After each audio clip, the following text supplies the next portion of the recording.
Hi hello నమస్తే. నేను journalist Sai. నమస్తే. 2 అంశాల గురించి ఈరోజు మనం కీలకంగా మాట్లాడుకోవాలి. మనతో పాటు వైఎస్ఆర్సీపీ నాయకులు చింతా విజయభాస్కర్ రెడ్డి గారు ఉన్నారు. సార్ నమస్తే సార్. నమస్తే. నమస్తే అండి. సార్ ముందు ప్రధానంగా నిన్న ఏపీ క్యాబినెట్లో తీసుకున్న అత్యంత కీలకమైన నిర్ణయం గురించి మనం మాట్లాడుకోవాలి. అదేంటంటే సోషల్ మీడియా పైన ఇకపైన చట్టాలు కఠినంగా ఉండబోతున్నాయని చెప్పారు. దాంతోపాటుగా అవసరమైతే ప్రైవేట్ సైన్యాన్ని కూడా తీసుకొని ప్రైవేట్ పోలీసులను కూడా రిక్రూట్ చేసుకొని వాటిపైన యాక్షన్ తీసుకుంటామని చెప్పి. అయితే ఇక్కడ మొన్న కూడా మనం చూసాం, సుగాలి ప్రీతి వాళ్ళ అమ్మగారు అడిగారు, రావణ్ విషయంలో ఉన్న ఇంట్రెస్ట్ మా పాప కేసు విషయంలో లేదు అని. మిగతా మిగతా రాష్ట్రంలో చాలా కేసులు ఉన్నాయి, చాలా గొడవలు ఉన్నాయి. అటన్నిటిని పక్కన పెట్టేసి ఓన్లీ ఈ కూటమి ప్రభుత్వం సోషల్ మీడియా పైన ఎందుకు పడింది సార్? ప్రేక్షకులందరికీ నమస్కారం అండి. ముఖ్యంగా నిన్న చంద్రబాబు నాయుడు గారి క్యాబినెట్ మీటింగ్ జరిగింది. క్యాబినెట్ మీటింగ్ జరిగిన 2 గంటలు 3 గంటలు జరిగింది. 2 గంటలు 3 గంటలు జరిగితే వ్యవస్థాపరమైన అంశాలు గంట మాట్లాడితే సోషల్ మీడియా మీద 2 అవర్స్ డిస్కషన్ జరిగింది. సోషల్ మీడియా అనేది పాలసీ మ్యాటర్ కాదు. సోషల్ మీడియా అనేది వ్యవస్థలో ఇమిడీకృతమైన అంశం, అంతకన్నా కాదు. సోషల్ మీడియా అనేది అడ్వాన్స్డ్ టెక్నాలజీ వచ్చిన తర్వాత ఈ 5-6 సంవత్సరాలు పెట్టి డెవలప్మెంట్ అయినటువంటి టెక్నాలజీ మాత్రమే అది. అది కూడా ఈ 5-6 సంవత్సరాల నుంచి, అంతకు ముందు కూడా సోషల్ మీడియా ఉన్నప్పటికీ దీన్నంత ప్రయోజనంలోకి తెచ్చుకోలేదు ఎవరు, ప్రభుత్వాలు కానివ్వండి, ప్రైవేట్ వ్యక్తులు కానివ్వండి. కానీ నేనైతే ఒక విషయం ఖచ్చితంగా చెప్తున్నానండి. నిన్న చంద్రబాబు నాయుడు గారు నెంబర్ 1గా చెప్పారు, సోషల్ మీడియా మీద మేము చట్టం తేవాలనుకుంటున్నాం, చట్టం చేస్తాము, ఆ చట్టాన్ని అమలు చేస్తాం, సిన్సియర్గా సీరియస్గా అమలు చేస్తామని చెప్పారు. ఓకే, వెళ్ళండి గుడ్. చంద్రబాబు నాయుడు గారిని ఆ మాట మీద నిలబడమనండి, చాలా ఎక్కువ ఏం అక్కర్లేదు. ఎందుకంటే నిన్న క్యాబినెట్ మీటింగ్ పెట్టారు, 24 మంది మంత్రులు ఉన్నారు. సరే, ఏదో ఒకళ్ళు ఇద్దరు ఆబ్సెంట్ అయితే 20 మంది వచ్చారు. 20 మంది క్యాబినెట్లో చెప్పేటప్పుడు నిర్ణయం అక్కడే తీసుకోవాలి. క్యాబినెట్లోనే అర్జెంటుగా అసెంబ్లీని సమావేశపరుద్దాం, సమావేశపరిచి తీర్మానం పెడదాం, తీర్మానం పెట్టి సోషల్ మీడియా మీద మనం చట్టం చేస్తున్నాము ఆంధ్ర రాష్ట్ర పరంగా, ఏకగ్రీవ తీర్మానాన్ని కేంద్రానికి పంపిద్దాం అనే నిర్ణయం తీసుకొని అసెంబ్లీని సమావేశపరచాలి అనే నిర్ణయానికి ఫైనల్కి రావాలా చంద్రబాబు నాయుడు నా క్యాబినెట్ మీటింగ్లో. అట్లా రాకుండా నేను చట్టం చేద్దామంటే ఎటు చేద్దాం చట్టం, నీ ఇంట్లో పుస్తకం మీద రాసుకుంటే చట్టం చెల్లుద్దా? చెల్లదు కదా. నువ్వు ఆంధ్ర రాష్ట్ర పరంగా అసెంబ్లీలో తీర్మానం చేస్తే అసెంబ్లీ తీర్మానాన్ని కేంద్రానికి పంపిస్తే కేంద్రం పార్లమెంట్ ఉభయ సభలు ఆమోదిస్తే, ఉభయ సభలు ఆమోదించిన తర్వాత రాష్ట్రపతి గారు ఆమోదిస్తే, రాష్ట్రపతి గారు ఆమోదించిన తర్వాత న్యాయ నిపుణులు పరిశీలించిన తర్వాత దాన్ని చట్టం చేస్తాం. ఫైనల్ షార్ట్ కట్లో కంక్లూడ్ చేసిన విషయం అది. అట్లా ఫైనల్ చేస్తారు. అంతేగాని నేను చట్టం చేస్తానంటే ఇది రెడ్ బుక్ రాజ్యాంగం లోకేష్ రాసుకుంటే దాన్ని అమలు చేయడానికి కాదు కదా. ఇంకొక విషయం, సోషల్ మీడియా మీద చంద్రబాబు చట్టం చేస్తా అనే మాట ఆడలేక మధ్యల మీద పడతారని ఏదో సామెత చెబుతారు కదండి. ఆడలేక మధ్యలో ఓడన్నారంట. ఎందుకంటే చంద్రబాబు నాయుడు గారు పొరపాటును కూడా సోషల్ మీడియా మీద చట్టం చేసే పరిస్థితి, చట్టం చేసే ధైర్యం చెయ్యడు. కాక చెయ్యడు. దానికి ఒక రీజన్ కూడా చెప్తాను. ఎందుకంటే 2019 నుంచి 24 వరకు, అంతకుముందు ఆయన గవర్నమెంట్ ఉన్నప్పుడు 14 నుంచి 19 వరకు సోషల్ మీడియాని యాక్టివేట్ చేసింది ఆంధ్ర రాష్ట్రంలో చంద్రబాబు నాయుడు గారు, తద్వారా లోకేష్ టీమే. మీరు బాగా గుర్తు తెచ్చుకోండి, లోకేష్ గారు విద్యాశాఖ మంత్రి గారు దాని మీద స్పెషల్ ఫోకస్ పెట్టి ఒక టీంను అరేంజ్ చేసుకొని ఆ టీం ద్వారా సోషల్ మీడియాని విస్తృతమైన ప్రచారంలోకి తీసుకొచ్చి జగన్మోహన్ రెడ్డి గారి మీద బటన్ నొక్కినప్పుడల్లా సోషల్ మీడియాను ఉపయోగించుకొని ట్రోల్ చేశారు. అవును. కాదని ఎవరైనా అనగలుగుతారా? ఉమ్. అదేవిధంగా పవన్ కళ్యాణ్ గారు కూడా జగన్మోహన్ రెడ్డి గారు అధికారంలో ఉన్నప్పుడు ఏ రకంగా మాట్లాడాడు, ఏ రకంగా బూతులు తిట్టాడు, ఏ రకంగా చెప్పులు చూపించాడు, ఏ రకంగా ఒకానొక సందర్భంలో వాళ్ళ పార్టీ నాయకులు కూడా తిట్టాడు. అవును. మీరందరూ నాకు కలిసి రారు, ఉమ్. ఉమ్. డాట్ మీకు మీకు ఆ కులం నేను ఈ కులం అని అనుకుంటే నేను కూడా ఆ కులమే కదా, అవును. మీరు అందరు చెప్తే నేను ఎప్పుడో ముఖ్యమంత్రిని అయ్యేవాడిని. వాళ్ళని కూడా తిట్టాడు. తిట్టలేదని నేను అది కూడా చెప్పను. ఉమ్. ముఖ్యంగా ఈ చట్టం చేస్తే అక్కడి నుంచి రావాలి మొదలు. చట్ట పరిధిలోకి ఏది రావాలా? పూర్వం నుంచి రావాలి. ఇప్పుడు మన రాజ్యాంగం అంబేద్కర్ గారు రాశారండి. తద్వారా మనం చట్టాలు చేసాం. అవును. ఐపీసీ కానీ క్రిమినల్ ప్రొసీజర్ కోడ్ కానీ ఉమ్. సాక్ష్యాల చట్టం కానీ చేసాం. ఆ ఉమ్. చట్టం చేసిన రోజుకి అంతకు ముందు నుంచి వస్తుందిగా. అవును సార్. అంతకు అసలు ముందు పరిణామాలుగా సార్ అసలు అంటే సోషల్ మీడియా పైన చట్టం చేసే అధికారం రాష్ట్రాలకు ఉంటుందా? ఏ రాష్ట్రం చేసిందా ఇంతవరకు? అసలు సోషల్ మీడియా మీద రాష్ట్రాలకి అధికారం లేదు. అయితే వీళ్ళు ఊహించుకునేది ఏంటంటే నేను రాస్తే చట్టం, ఉమ్. పవన్ కళ్యాణ్ గారు మాట్లాడితే చట్టం, ఉమ్. చంద్రబాబు గారు పెన్ను పెడితే చట్టం అని వీళ్ళు ఊహించుకుంటున్నారండి. First point. ఉమ్. రెండోది ఏంటంటే ఒకవేళ చట్టం చేయాలంటే వీళ్ళు తీర్మానం చేసి పంపించాలి. ఉమ్. మనం పంపించారు కదా, అమరావతి రాజధాని అని తీర్మానం చేసి అక్కడ చేసుకున్నారు కదా, ఉమ్. ఆ రకంగా చేయాలని. ఓకే. కానీ ఇవాళ పార్లమెంట్లో సోషల్ మీడియా మీద చట్టం చేసే పరిస్థితి పార్లమెంట్లో ఎక్కడా లేదు. ఈ ఉమ్. సోషల్ మీడియా అనేది ప్రపంచవ్యాప్తంగా విస్తరించినటువంటిది. ఇవాళ మన ఇరాన్లో బాంబు అయితే అది పేలి పేలతలకే మనం చూస్తున్నాం ముందు. అవును. ట్రంప్ ఏమన్నాడో లేదో తెలియదు, ఎక్స్లో పోస్ట్ చేస్తాడో లేకపోతే ఆయన ఖాతాలో చేస్తే ఇమీడియట్లీ తెలుస్తుంది. అవును. ఇరాన్ కనుక ట్రంప్ను చంపాలని చూస్తే అసలు ఇరాన్ మసి చేస్తాను, బూడిద చేస్తానని ఇవాళ ఇందాక ఒక గంట క్రితమే మనం చూసాం. ఉమ్. అది ఎట్లా చూస్తున్నాం? సోషల్ మీడియానే కదా. అవునవును. ఆయన ట్రూత్లో పోస్ట్ చేస్తేనే కదా తెలుస్తుంది. ఉమ్. ఏమంటే అవును. సోషల్ మీడియాని ఇలా బ్యాన్ చేయాలనే ఆలోచన మహా గొప్ప ఆలోచన ఉన్నటువంటి 45 సంవత్సరాల చరిత్ర కలిగినటువంటి చంద్రబాబు నాయుడు తీర్మానం చేసి పంపినప్పటికీ సెంట్రల్ గవర్నమెంట్ దీన్ని అసలు పట్టించుకునే పరిస్థితి కూడా ఉండదు. ఎందుకంటే ఇవాళ మన మోడీ గారు 4 దేశాలు పోయాడు, ఉమ్. ఇంకా రాలా. ఎక్కడ అవును. న్యూజిలాండ్లోనే ఎక్కడ ఉన్నారు. అవును. ఆయన న్యూజిలాండ్లో ప్రవాస భారతీయులు కలిసి కలవతలకే మనకు ఫోటోలు వస్తున్నాయి. హలో ఉమ్. చెప్పండి సార్, వినిపిస్తుంది, చెప్పండి సార్, సార్. కలిసి కలవతలకే మనకు ఫోటోలు వస్తున్నాయి. అవును. ఫోటోలు వస్తున్నాయి. మన దేశ అభివృద్ధి కోసం ఆయన ఎంత పాటుపడుతున్నాడో మనం ఉమ్. ప్రత్యక్షంగా, ఒకవేళ ఆయనతో పాటు లేకపోయినా, ఆ దేశంలో మనం లేకపోయినా ప్రత్యక్షంగా చూసినట్టు ఫీల్ అయ్యి అవును. దేశ అభివృద్ధి కోసం ఆయన ఎంత కష్టపడుతున్నాడో మనకు అర్థమవుతుంది. ఉమ్. ఉమ్. అవునా కాదా? అవును సార్. అవును. దానికి సోషల్ మీడియా ఎఫెక్టే కాదా?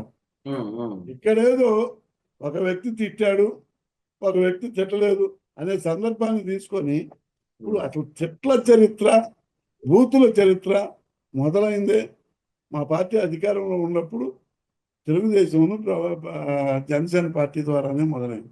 అవును. నువ్వు అమ్మ అంటే మా వాళ్ళు కొంతమంది నీ అమ్మ అన్నారు, అనలేదని నేను కూడా అన్నాం. ఉమ్. నువ్వు ఉమ్. మొదలుపెట్టిన తర్వాతనే ఉమ్. ఆ మంత్రులు కానీ మాజీ మంత్రులు కానీ లేకపోతే మాట్లాడింది. నువ్వు మొదలు పెట్టే తలకి మా వాళ్ళు అసలు ఎప్పుడూ మాట్లాడాల. ఉమ్. ఉమ్. ఉమ్.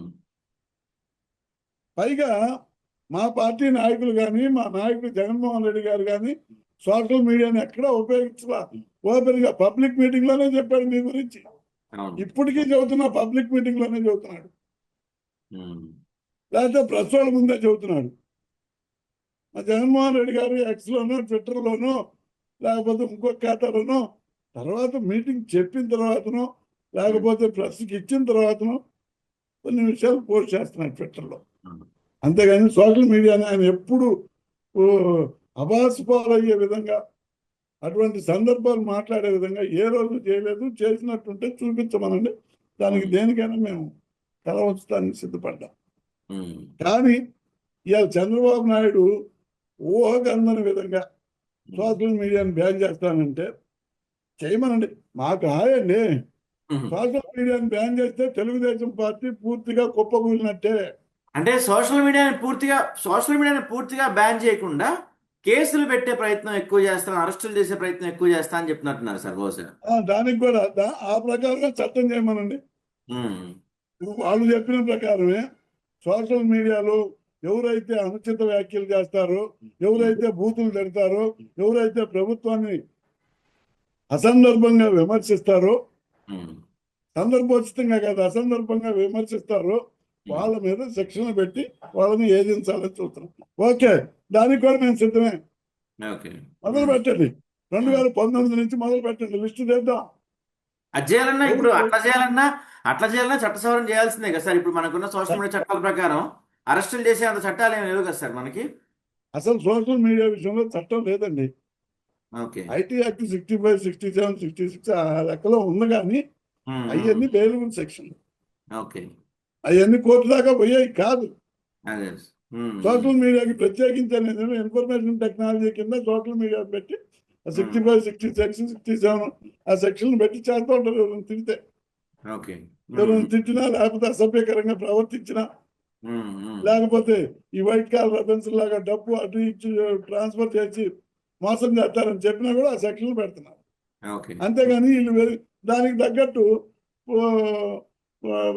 ఐపీసీలో ఏదో సెక్షన్ ఉంటుందో ఆ సెక్షన్ కలిపి పెడతారు.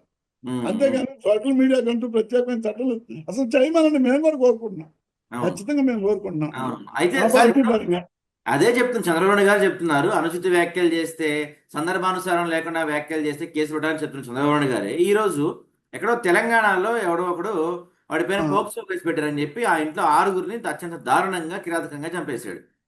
ఆ అవును. ఎవరితోనో జగన్మోహన్ రెడ్డిని పోల్స్తూ, జగన్మోహన్ రెడ్డికి అట్లాంటి మెంటాలిటీ, సైకో మెంటాలిటీ, తల్లిని చెల్లిని బాబాయ్ అందరినీ ఇచ్చేసాడు, అలాంటి మెంటాలిటీ అని చెప్పి మరి ఇది అసందర్భానుసారంగా దీనిపైన కేసులు పెట్టవసరం లేదా? ఇప్పుడు ఒక విషయం చెబుతానండి. ఇది ఒక చిన్న సందర్భం, మీరు అడిగారు కాబట్టి నేను కూడా క్లారిటీ ఇస్తాను. రావణ్ అనే అతను ఉమ్, హైదరాబాద్లో ఉండి పవన్ ఉమ్, కళ్యాణ్ తిట్టాడు. ఉమ్. రావణ్ అనే అతను హైదరాబాద్లో ఉండి పవన్ కళ్యాణ్ తిట్టాడు, అవును. లేకపోతే అధికార పార్టీని విమర్శించాడు. ఉమ్. ఇదే రావణ్ అనే అతను, హలో, సార్. ఇదే మా జగన్మోహన్ రెడ్డి గారిని కూడా తిట్టిన సందర్భాలు చాలా ఉన్నాయి. ఉమ్, మీకు అవి కావాలంటే నేను చూపిస్తాను, దీంట్లో ఉమ్, డౌట్ ఏం లేదు. ఉమ్, అయితే వాళ్ళు తిట్టాడని అన్నా, ఎక్కడో తెలంగాణలో తిట్టే ఆంధ్రాలో కేసులు పెట్టడం ఏంటంటే, ఇవాళ మరి చంద్రబాబు నాయుడు గారు చేసే పని ఏంటండి? ఉమ్, పైగా దానికి ఒక పెద్ద title, um, hit run and escape అంట. ఉమ్, హిట్ రన్ను ఎస్కేప్, ఇది రోడ్ల మీద యాక్సిడెంట్ అండి. హిట్ రన్ను ఎస్కేప్ చేయడానికి ఉమ్, ఉమ్, ఉమ్, వాడు ఎవడో పోక్సో కేసు పెట్టారు, పోక్సో కేసులో బెయిల్ తెచ్చుకున్నాడు. బెయిల్ తెచ్చుకున్న తర్వాత వాడికి ఎన్ని అనుమానాలు ఉన్నాయో ఏమో, భార్యని పిల్లల్ని చంపుకున్నాడు. ఆ ఉమ్, పోక్సో కేసు పెట్టిన వాళ్ళ నాయనమ్మని అమ్మని ఆయమ్మని చంపాడు, ఆరుగురిని చంపాడు. ఉమ్, ఆరుగురిని చంపితే వాడు చంపాడు, వాడు పక్కాగా నేరస్తుడే, అందుట్లో డౌటే లేదు. దానికన్నా జగన్మోహన్ రెడ్డికి సంబంధం ఏంటండి? ఇప్పుడు ఇంకా నయం, ఇరాన్లో బాంబులు వేస్తున్నాడు, అమెరికాకి వ్యతిరేకంగా ఇరాన్లో బాంబులు వేస్తున్నాడు. అవి కూడా జగన్మోహన్ రెడ్డి గారే ఉమ్, ఇరాన్కి మద్దతు ఇస్తున్నాడు, ఉమ్, మనం అమెరికాకు మద్దతు ఇద్దాం. ఉమ్, దీంట్లో కూడా జగన్మోహన్ రెడ్డి అర్థం అనలేదని సంతోషించాలి అంతవరకు. ఉమ్, ఉమ్, ఉమ్, అసలు హైదరాబాద్ రంగారెడ్డి జిల్లాలో దిద్లాపూరో ఏదో ఉంది. ఆ ఉమ్, ఊర్లో జరిగిన సంఘటనకి మన జగన్మోహన్ రెడ్డి గారిని విమర్శించడానికి సందర్భం ఏంటండి? ఇప్పుడు ఇది ఉమ్. అసందర్భోచిత విషయం కాదా? ఈ అది. విషయాన్ని జగన్మోహన్ రెడ్డి గారికి ఆపాదించడం నేరం ఉమ్, కాదా? ఉమ్. మరి ఇప్పుడు ముఖ్యమంత్రి గారికి కేసు పెడతారా? ఎవరు ఇది పెడతారు? ఇది ద్రోహం కిందకి రాదా? ఉమ్, అది. ఇదేమన్నా చంద్రబాబు నాయుడు గారు సుభాషితాలను ప్రవచనాలు చెప్పాడా? ఉమ్, అది. ఏమండి చెప్పండి. అవును. కాస్తన్నా ఉమ్, 45 సంవత్సరాల ఎక్స్పీరియన్స్ ఉన్నటువంటి వ్యక్తి ఏ విధంగా మాట్లాడాలా? ఉమ్, అక్కడెక్కడో జరిగింది, మీ ఇక్కడికి అసలు సంబంధం ఏంది? అది. ఇందాక. పైగా దానికి ఉమ్, దానికి జగన్మోహన్ రెడ్డి గారి కుటుంబ సభ్యులంతా నేరస్తులు. ఉమ్, వాళ్ళందరూ కరుడు కట్టిన తీవ్రవాదులాగా నేరాలు చేస్తారు అని ఉమ్, అన్నారే. నీకు ధైర్యం ఉంటే ఇప్పటికైనా అరెస్ట్ చేయి. కేసు ఉన్నాడుగా, పెట్టి. మన జగన్మోహన్ రెడ్డి గారు ఉన్నాడుగా. ఉమ్, నీ గవర్నమెంట్లో నువ్వు 16 ఏళ్ళు ముఖ్యమంత్రిగా చేశావు. అవును. రాజారెడ్డి గారు ఉన్నాడు, రాజశేఖర రెడ్డి గారు ఉన్నారు, ఉమ్, ఏనాడైనా వాళ్ళ మీద ఎప్పుడైనా అరెస్ట్ చేయడం కానీ లేకపోతే ఏమైనా నేరారోపణ చేయడం కానీ నువ్వు ప్రభుత్వ పరంగా ఎలా చర్య తీసుకున్నావా? ఇక అవును. లేదో నువ్వు మాయమాటలు చెబితే జనం వింటారు అనుకుంటే జరిగేది కాదండి. ఉమ్, అది జరిగేది కాదు. అవును. నువ్వు నీ టీం చంద్రబాబు నాయుడు టీంని ఖచ్చితంగా సోషల్ మీడియా పెడితే చట్టం అనేది చేస్తే నిక్కచ్చిగా నికరంగా ఆ చట్టానికి పదును అనేది పెడితే ఇవాళ వ్యాఖ్యలు చంద్రబాబు నాయుడు గారు దానికి బాధ్యులు అవుతారు. చంద్రబాబు నాయుడు గారి మీద కేసు కట్టాలా, తద్వారా పట్టాభి గారు నోటికొచ్చినట్టు మాట. అయితే అదే అడగబోతున్నాను సార్. అంటే ఇప్పుడు చంద్రబాబు నాయుడు గారు కానీ పవన్ కళ్యాణ్ గారు కానీ లేకపోతే ఈ టీడీపీ కూటమికి సంబంధించిన వాళ్ళు ఇందాక పట్టాభి కూడా వీళ్ళే అంటున్నారు వైసీపీ పని అయిపోయింది, జగన్మోహన్ రెడ్డికి వచ్చింది 11 సీట్లే, అసలు ఆయన ప్రతిపక్ష నేత కూడా కాదు, జస్ట్ ఒక పులివెందులు ఎమ్మెల్యే అనే వీళ్ళు మీరు ఇందాక అన్నట్టు ఇరాన్లో బాంబు పడినా అమెరికాలో బాంబు పడినా ప్రతిదానికి జగన్మోహన్ రెడ్డి లింక్ చేసి మాట్లాడుతున్నారు. ఇందాక పట్టాభి కూడా చాలా దారుణమైన మాటలు మాట్లాడారు. మరి వాటిని ఏ విధంగా చూడవచ్చు?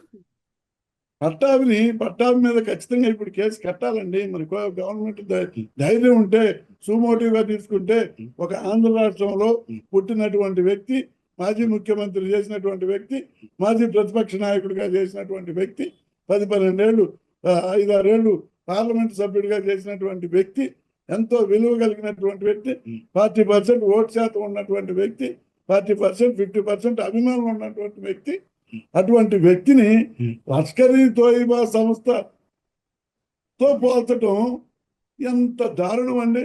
దీన్ని ఏమంటారండి? ఉమ్, దీన్ని ఏమంటారు చెప్పండి? అవును. ఇది దేశద్రోహం కదా? దేశాలు దాటి మాట్లాడాడు ప్రతాప్ గారు. ఉమ్, పాకిస్తాన్ లో ఉన్నటువంటి లష్కర్-ఈ తోయిబా సంస్థతోటి మా పార్టీని పోల్చి మా పార్టీ అధ్యక్షుడిని కించపరిచే విధంగా మాట్లాడాడు. ఉమ్, ఇది దేశద్రోహం కాదా? ఖచ్చితంగా. ఇది దేశద్రోహం కిందకి రాదా? అవును. మన దేశంలో ఉన్నటువంటి వ్యక్తిని మన రాష్ట్రంలో ప్రథమ పౌరుడిగా చేసినటువంటి వ్యక్తిని, ఉమ్, మాజీ పార్లమెంటేరియన్ని, మాజీ ముఖ్యమంత్రిని, మాజీ ప్రతిపక్ష నాయకుడిని ఇవాళ రోడ్డు మీదకి వస్తే 40-50% జనం వెంటబడే వచ్చే ఏకైక ప్రజాబలం ఉన్న నాయకుడిని అవును. లష్కర్-ఈ తోయిబా సంస్థతోటి పోల్చడం అనేది దేశద్రోహం కాదా? ఉమ్, లష్కర్-ఈ తోయిబా సంస్థ అనేది మన దేశంలో ఏమన్నా ఉందా?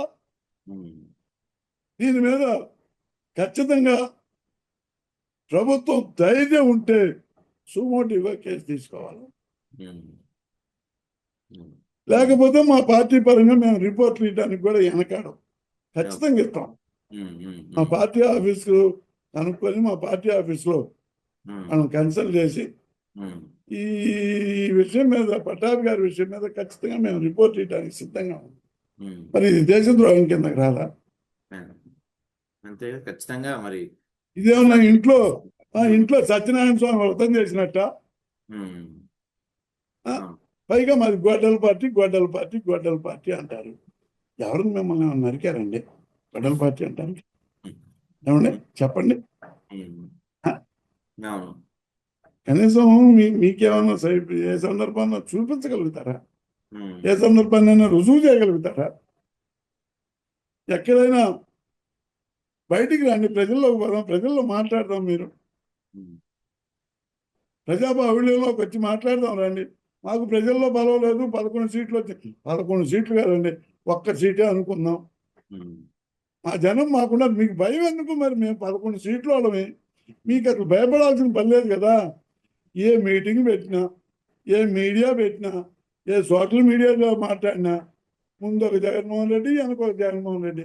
అసలు జగన్మోహన్ రెడ్డికి సోషల్ మీడియా అక్కర్లేదండి, మీకు వాస్తవం చెబుతున్నాను. ఉమ్, ఈ సోషల్ మీడియా ప్రచారాలను జగన్మోహన్ రెడ్డి గారు నమ్మడండి. మాకు మా జనం ఉండారు, మాకు మా మౌత్ పబ్లిసిటీయే చాలు.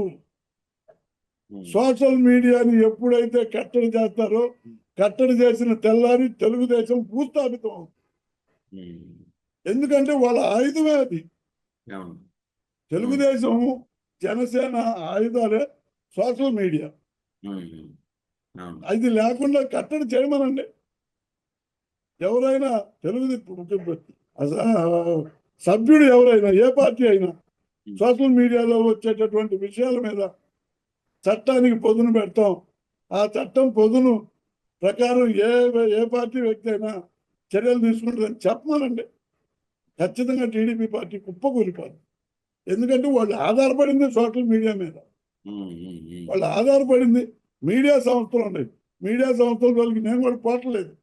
మీడియా సంస్థలు, మీ సంస్థలు మీకు 4-5 డబ్బాలు పెట్టే సంస్థలు ఉన్నాయి, నేను కాదంటలా. మాది ఒక సంస్థ ఉంది, కాదంటలా. వాటికి పట్ల సోషల్ మీడియాని ధైర్యం ఉంటే, ఇప్పటికైనా చెప్తున్నాను, ధైర్యం ఉంటే దానికి పొదును పెట్టే పరిస్థితి చంద్రబాబు నాయుడు గారు చేయగలుగుతారా? చట్టం చేసే ధైర్యం ఉందా? చట్టం చేసే ధైర్యం ఉంటే ఖచ్చితంగా తెలుగుదేశం పార్టీ భూస్థాపితం ఖాయం. మమ్మల్ని నిందించటం కాదండి, మాకు అక్కర్లేదు. సోషల్ మీడియా అక్కర్లేదు, ఏమీ అక్కర్లేదు. మాకు మౌత్ పబ్లిసిటీ చాలు. మాకు ఉన్నటువంటి 40% ఓట్ షేర్, 50% జనాభా, మౌత్ పబ్లిసిటీ చాలు. మేము ప్రజలను నమ్ముకున్నాము. ప్రజల మనసులతో మాకెళ్ళి మాకు అనుకూలంగా ఉన్నాయి. ప్రజా మనస్తత్వాలన్నీ మాకు అనుకూలంగా ఉన్నాయి. మాకు అది చాలండి. ఈ సోషల్ మీడియా, ఏం అక్కర్లేదు. నీకు దమ్ముంటే అసలు బ్యాన్ చేయించి కేంద్రాన్ని పట్టుకొని, నువ్వు కేంద్రంలో బాగా తొడిగి సోషల్ మీడియాని అసలు బ్యాన్ చేయించండి. మోడీ గారే ముందు బయటికి పోయి మాట్లాడంటాడు. ఎందుకంటే మోడీ గారు కూడా వాళ్ళు సోషల్ మీడియాలో ప్రత్యేకమైనటువంటి ప్రచారం, ఆయన కార్యక్రమం యావత్తు ప్రపంచంలోనే అత్యధిక వివక్ష కలిగినటువంటి వ్యక్తి మోడీ గారే. యావత్తు ప్రపంచంలో సోషల్ మీడియా ద్వారా వివక్ష ఉన్నటువంటి దాంట్లో కోట్ల సంఖ్యలో ఉన్నటువంటి వ్యక్తి మోడీ గారు.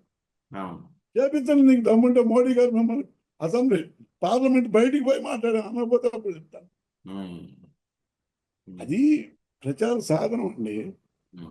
అంటే అంటే ఇప్పుడు రాష్ట్రంలో అనేక సమస్యలు, వీటన్నిటిని డైవర్ట్ చేయడానికి దీన్ని ఒక బూచిగా వాడుకుంటున్నాం అనుకోవచ్చా సార్ మనం? 100% అండి. ఎందుకంటే మీకు చిన్న ఉదాహరణ చెప్తాను.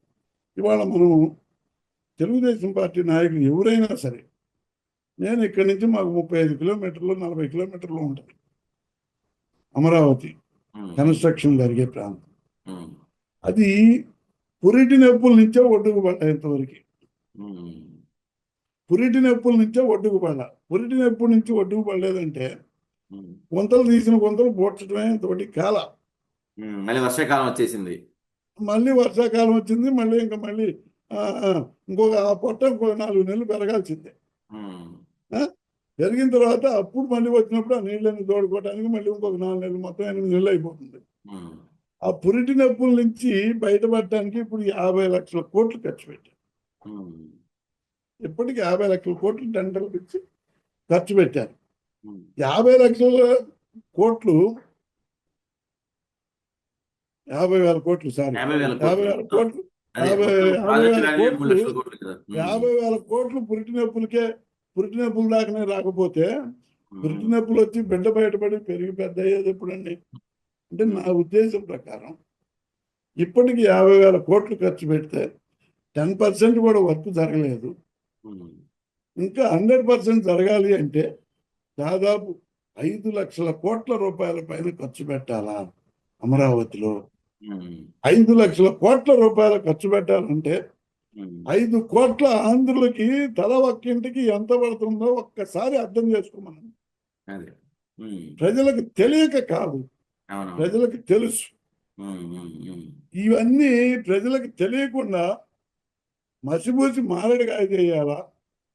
అంత కుళ్ళు కుట్ర కుతంత్రంతో ఈ అనవసరమైన విషయాలను ట్రోల్ చేస్తే ప్రజలకు దీని మీదనే పడిపోతారు. అమరావతి దాకా రారు, లేకపోతే ఇంకొక పరిశ్రమ దాకా రారు, ఇంకొక విశాఖపట్నం దాకా రారు, లేకపోతే రాయలసీమ దాకా రారు అని వాళ్ళ ఆలోచనతో ఇవన్నీ బూస్టప్ చేసి చూపిస్తున్నారు.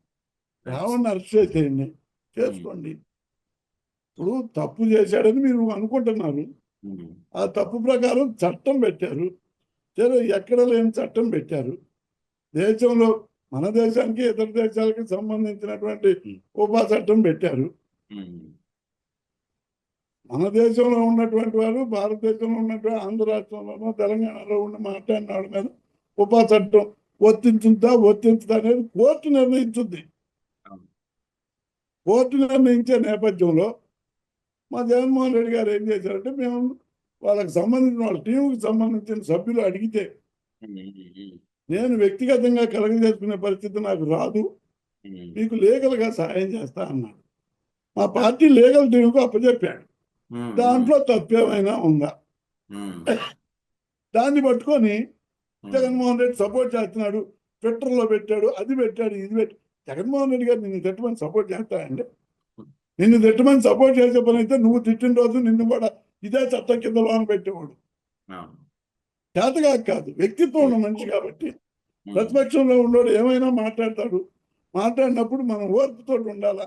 మనం భరత్ అయ్యి వాళ్ళ మీద చర్య తీసుకోకూడదు అనే ఉద్దేశంతో 2019 నుంచి 24 ఒకటికి మీరు ఎన్ని తిట్టినా, తల్లులను తిట్టినా, తాతలను తిట్టినా, అమ్మమ్మలను తిట్టినా, నాయనమ్మలను తిట్టినా, చెప్పులు చూపించిన కొడకలని అన్నా, ఇంకా అంతకన్నా దారుణంగా ఓ ఇప్పుడు హోమ్ మినిస్టర్ గారు అమ్మ అని పిలిస్తే అమ్మను కూడా భూతో అమ్మలాగా క్రియేట్ చేసినటువంటి చరిత్ర కలిగినటువంటి తెలుగుదేశం పార్టీ మీద ఎన్నో కేసులు పెట్టారు. అవును. విజయమ్మ భారతం అంటే అవతలకి ఏమవుతుంది అనే మాట చెప్పినటువంటి అవును. హోమ్ మినిస్టర్ గారు ఇప్పుడు మరి భువనమ్మ అని ఎందుకంటుందో మరి ఆమె అర్థం చేసుకోవాలి. మేము రైట్. ఎవరు అసెంబ్లీలో ఎవరు ఏమన్నారో తెలియదు. అసెంబ్లీ రికార్డులు చూస్తే ఈ రోజైనా స్పష్టంగా అర్థమవుతుంది. నా భార్యను అన్నారని కన్నీళ్లు పెట్టుకొని సానుభూతి కోసం ప్రయత్నించినటువంటి వ్యక్తి చంద్రబాబు నాయుడు. అంటే ఇంట్లో మహిళలను కూడా వదిలిపెట్టకుండా సానుభూతి చూపించుకోవాలనే ప్రయత్నం చేసేటటువంటి వ్యక్తి చంద్రబాబు నాయుడు. అలా నా ఉద్దేశంలో అయితే ఏ ఒక్క చిన్న అవకాశాన్ని కూడా మహిళలు కాదు, పిల్లలు కాదు, పెద్దోడు కాదు, ఏ ఒక్క చిన్న అవకాశాన్ని కూడా ఉపయోగించుకోగల శక్తి ఉన్నటువంటి మేధావి చంద్రబాబు నాయుడు గారు. రైట్. ఆయనకు అనుకూలంగా మలుచుకోవాలనే ఉద్దేశంతో ప్రయోజనంతో మొదలు పెడతాడు. అది చివరికి ఏదో సాయంత్రం చిరిగి చాటంత అవుతుంది అన్నమాట. Right sir. అది. ఆ రకంగా చంద్రబాబు నాయుడు గారికి ఇలా జగన్మోహన్ రెడ్డి గారి మీద ఆ రకంగా ఎక్కడో హైదరాబాద్లో జరిగింది. జగన్మోహన్ రెడ్డి గారిని సైకోయిజం ఈయనకి తెలుసు, సైకోయిజం వాడిని అన్నా అంటే ఇది ఖచ్చితంగా సుమోటివ్గా కేసు కట్టాల్సినటువంటి పరిస్థితి. ఇంకా తండ్రిని గౌరవిస్తే తప్పు అని అన్నాడు. తండ్రిని గౌరవిస్తే తప్పు అని అనేవాడు ఎవరు ఉండరండి. అది. అంటే నేను గౌరవించట్లేదు కాబట్టి నువ్వు గౌరవిస్తే తప్పే. అది. ఒకవేళ దాని మీద కూడా చట్టం తెస్తాడేమో చూడండి. వర్ధంతులకి, జయంతులకి కార్యక్రమాలు చేస్తే పెద్దలకి, ఇప్పుడు మన పెద్దలు ఉంటారు, మనం సంక్రాంతికి మన పెద్దలకు పెట్టుకొని ఏదో దానం చేస్తాం, వాటి మీద కూడా చట్టం తెస్తారేమో తొందరలో. మరి నేను చంద్రబాబు నాయుడు గారు మాట్లాడిన మాటలు అట్నే ఉంది. రైట్. తల్లిని గౌరవించలేని తల్లి అంటే ఇప్పుడు తండ్రి చనిపోయాడు, తండ్రి వర్ధంతులు జయంతులు చేసుకుంటున్నాము, మా ఇష్టం అది. అసలు మా ఇంట్లో కూడా మీకు ఎందుకండి? ఒక మాట చెప్పమనండి, మా ఇంట్లో కూడా మీకెందుకు? మేము ఇవాళ కొట్టుకుంటాం, రేపు వాడేసుకుంటాం, ఎల్లుండి అందరూ టేబుల్ మీద కూర్చొని భోజనం చేస్తాం, పండుగ చేసుకుంటాం, మీకెందుకు మా ఇంట్లో గొడవ? ఎదుటోడి కంట్లో ఏలు పెట్టి చూసేటప్పుడు మిగతా ఏళ్ళని మనకు ఎల్లు చూస్తున్నాయి అనే విషయం చంద్రబాబు నాయుడు గారు మరిచి కుటుంబాల్లో కూడా తలదూరుస్తున్నాడు అని ఏ ఒక్క సందర్భాన్ని కూడా ఉపయోగించుకోవాలనే ప్రయత్నం చేస్తున్నాడు. ఇవాళ రావణ విషయం కూడా అదే రకంగా ప్రజలందరికీ ట్రోల్ చేసే పరిస్థితి. ఏముంది రావణు నక్సలైట్లతో ఉండాడని వాళ్ళతో ఉండాడు, చెయ్యని రుజువు చేయండి, తప్పేముంది? ఉగ్రవాదులతో ఎక్కడ రుజువు చేస్తారు మీరు? ఈ ఏఐ టెక్నాలజీ ఈ మధ్య ఒకటి వచ్చింది కాబట్టి దాంట్లో ఏది పడితే అది చేయొచ్చు. ఆ ఏఐ టెక్నాలజీ కూడా ఫారెన్సిక్ ల్యాబ్కి పంపిస్తే ఏమైతే మనందరికీ తెలిసిన విషయమే. మరి ఇట్లాంటి పరిస్థితుల్లో 10 మంది ప్లేయర్లు కలిసిపోయారు అని వాదిస్తాను, కానీ నిన్న దాన్ని కూడా ట్రోల్ చేశారు. అంటే వాళ్ళ లీగల్ టీం వాళ్ళకి పోకూడదా? జడాశ్రావణ 10 మంది ప్లేయర్లు పోయారండి, అంటే వాళ్ళ లీగల్ టీం వాళ్ళకి పోకూడదంట. టు బీ ఫ్రాంక్ నేను చెప్తున్నానండి, ఖచ్చితంగా చంద్రబాబు నాయుడు గారు నిన్న అన్నమాట మీద నిలబడాలి. సోషల్ మీడియా చట్టం మీద కఠినమైనటువంటి చర్యలు తీసుకునే విధంగా చట్టాన్ని తయారు చేయాలి. తయారు చేసిన తర్వాతనే తెలుగుదేశం భవిష్యత్తు ఏందో ప్రజలకు అర్థమవుతుంది. అది నేను చెప్తున్నా, అంటే పొరపాటును కూడా సోషల్ మీడియా యాక్టివ్